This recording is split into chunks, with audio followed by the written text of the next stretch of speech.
Bonjour, je suis Anne-Sara Ballus-Samuel et ceci est un extrait de mon cours d'histoire de la mode. C'est le début des bains de mer. Ça, c'est merveilleux. Enfin, c'est merveilleux.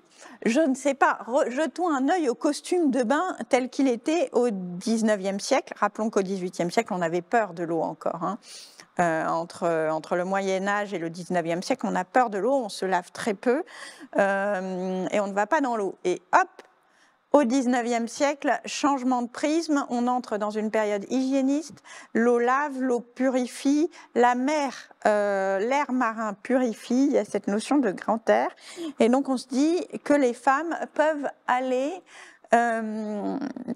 les hommes aussi, mais vous allez voir que pour les femmes c'est plus contraignant, peuvent aller se baigner, prendre des bains de mer. Donc déjà il faut savoir que le costume de bain au XIXe siècle, au début, comporte 6 pièces. On est donc dans la légèreté, la praticité de la tenue. Je vous en ai montré 2 exemples là. Et comme il ne faudrait quand même pas risquer, notamment au XIXe siècle, qui est vraiment le siècle de la pudeur, de voir un bout de téton ou un bout de chair, on va non seulement y aller comme ça, mais on va y aller comme ça. Et vous allez voir que ça va durer jusqu'au début du XXe siècle, c'est pour ça que je vous ai mis 2 représentations. Ce sont la naissance des cabines de plage.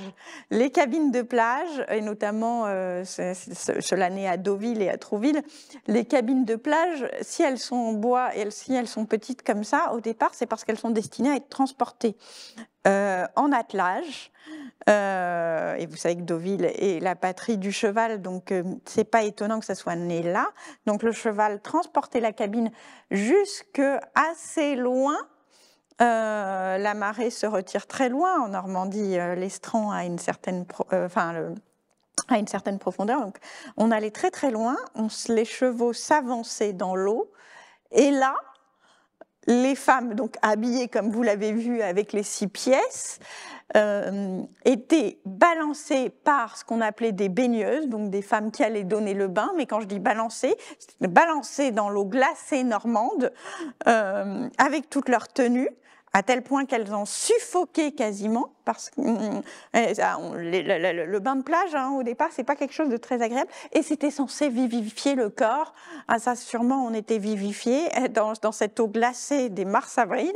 Et puis, à peine avaient-elles pris leur bain donné par les baigneuses qu'on les remettait dans leur cabine. Personne ne les avait vues et elles repartaient sur la plage.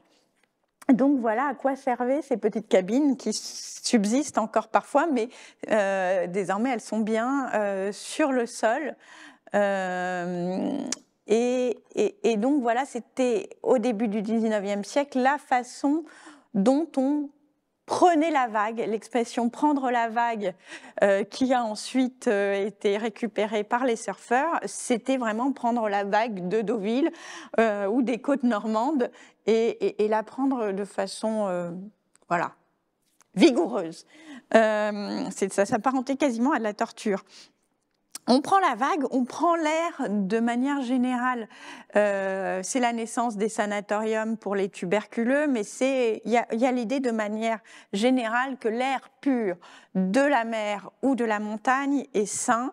Et donc, ce sont aussi les débuts de l'alpinisme et donc du vêtement adapté à l'alpinisme et bientôt au ski. J'ai voulu vous présenter aussi 2 figures féminines pour vous montrer l'impact que ça a sur le vêtement de sport. L'idée, c'est qu'il va falloir désormais avoir un vêtement adapté à la pratique. Alors, autant le costume de bain, personnellement, j'ai mis des doutes sur sa bonne adaptation à la pratique de la natation, et on en reparlera, autant le costume d'alpinisme, on peut y mettre des doutes aussi sur la tenue de l'impératrice Eugénie quand elle gravit avec son mari, donc Napoléon III, la mer de glace. Donc ils vont ensemble à Chamonix, puis ils vont gravir la mer de glace. Et là aussi, on se rend compte de l'importance de cette représentation sportive du couple impérial. C'est un couple conquérant, c'est un couple qui va jusqu'à Chamonix parce qu'on vient d'annexer cette région qui au départ est italienne, et Et donc, elle va sur le glacier au-dessus de Chamonix dans cette tenue qui est censée être quand même un peu plus adaptée que sa tenue normale. Donc, elle a adapté, elle a mis plusieurs couches. Il y a des épaisseurs de laine. Elle a un bâton de marche. Bon, on sent qu'Henriette d'Angeville, qui va être la première alpiniste française à gravir le Mont Blanc, est quand même un peu plus équipée. C'est le moment où on commence beaucoup à utiliser les fourrures, à utiliser les propriétés techniques des textiles pour s'adapter aux loisirs d'extérieur.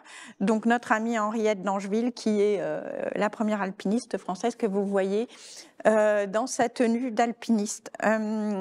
Si cet extrait de mon cours vous a plu, vous pouvez évidemment le retrouver sur le site artesane.com.